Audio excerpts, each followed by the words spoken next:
High, তোমরা আগের দিন দেখেছিলে আমি নার্সারি গেছি। তো নার্সারি থেকে কী গাছ এনেছি সেটাই তোমাদের সাথে শেয়ার করছি। তো বন্ধুরা দেখো, আমি একটা হলুদ রঙের গোলাপ গাছ কিনে এনেছি। এবার এটাকে টবে বসিয়ে দেব। তো সবার প্রথমে মাটি রেডি করে নিয়েছি, কিছুটা পরিমাণ মাটি, কিছুটা গোবর সার আর একটা ডিমের খোসা অ্যাড করেছি। তারপর ভালোভাবে মাটিটা তৈরি করে নিয়েছি।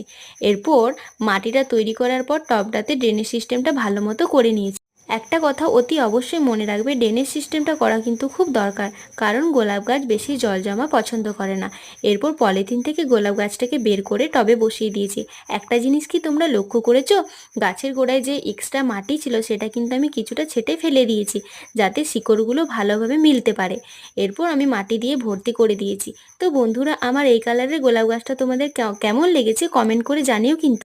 তারপর গাছের গোড়ায় জল দিয়ে গাছটাকে দুদিন ছায়াযুক্ত স্থানে রেখে তারপর কড়া রোদে রেখে দেব।